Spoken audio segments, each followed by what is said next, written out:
एक गांव में एक बूढ़ी माँ रहती थी। माँ के आगे पीछे कोई नहीं था, इसलिए बूढ़ी माँ अकेली रहती थी। एक दिन उस गांव में एक संत आए। बूढ़ी माँ ने महात्मा जी का बहुत ही प्रेम पूर्वक आदर सत्कार किया।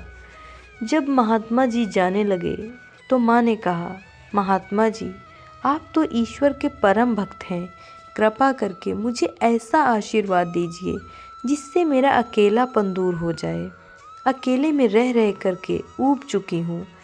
तब उन महात्मा ने मुस्कुराते हुए अपनी झोली में से बाल गोपाल की एक मूर्ति निकाली और माई को दे दिया। माई, ये लो, आपका बालक है। इसका अपने बच्चे की तरह प्रेम पूर्वक लालन पालन करती रहना। बुढ़िया माँ बड़े लाड़ प्यार से ठाकुर जी का लालन पालन करने लगी। एक दिन गांव के कुछ शरारती बच्चों ने देखा कि माँ मूर्ति को अपने बच्चे की तरह लाड़ प्यार कर रही है। नटखट बच्चों को माई से हंसी मजाक करने की सूझी। उन्होंने कहा, अरे मैया सुनो, आज गांव में जंगल में से एक भेड़िया घुस आया है जो छोटे बच्चों को उठा कर ले जाता है और मार मार कर खा जाता है। तुम अपने लाल का ख्याल रखना, कहीं भेड़िया इसे उठाकर न ले जाए। बूढ़ी माँ ने अपने बाल गोपाल को उसी समय कुटिया में विराजमान किया और स्वयं लाठी लेकर दरवाजे पर पहरा लगाने के लिए बैठ गई। अपने लाल को भेड़िए से बचाने के लिए बुढ़िया माई भूखी प्यासी दरवाजे पर पहरा देती रही। पहरा देते देते एक दिन बीता, फिर दूसरा, तीसरा, चौथा और 5वां दिन बीत गया। बुढ़िया माई 5 दिन और 5 रात लगातार बगैर पलके झपकाए भेड़िया से अपने बाल गोपाल की रक्षा के लिए पहरा देती रही। उस भोली भाली मैया का यह भाव देखकर ठाकुर जी का हृदय प्रेम से भर गया। अब ठाकुर जी को मैया के प्रेम का प्रत्यक्ष रूप से आस्वादन करने की इच्छा हुई। भगवान बहुत ही सुंदर रूप धारण कर वस्त्राभूषणों से सुसज्जित होकर माई के पास आए।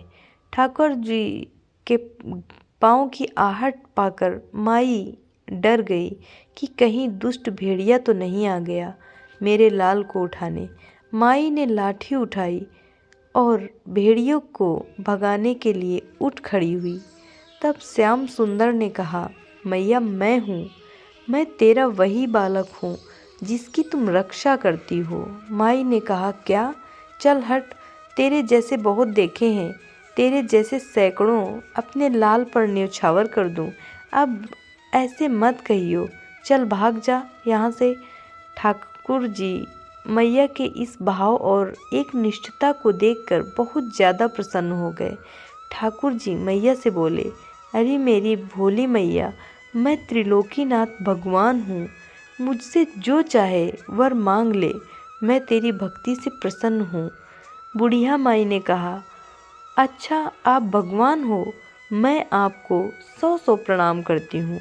कृपा कर मुझे यह वरदान दीजिए कि मेरे प्राण प्यारे लाल को भेड़िया न ले जाए।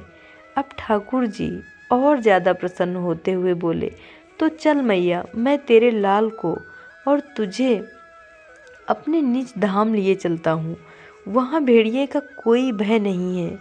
इस तरह प्रभु बुढ़िया माई को अपने निज धाम ले गए। भगवान को पाने का सबसे सरल मार्ग है भगवान को प्रेम करो, निष्काम प्रेम, जैसे बुढ़िया माई ने किया। हमें अपने अंदर बैठे ईश्वरीय अंश की काम, क्रोध, लोभ, मोह और अहंकार रूपी भेड़ियों से रक्षा करनी चाहिए। जब हम पूरी तरह से तन्मय होकर अपनी पवित्रता और शांति की रक्षा करते हैं तो एक न एक दिन ईश्वर हमें दर्शन जरूर देते हैं। धन्यवाद।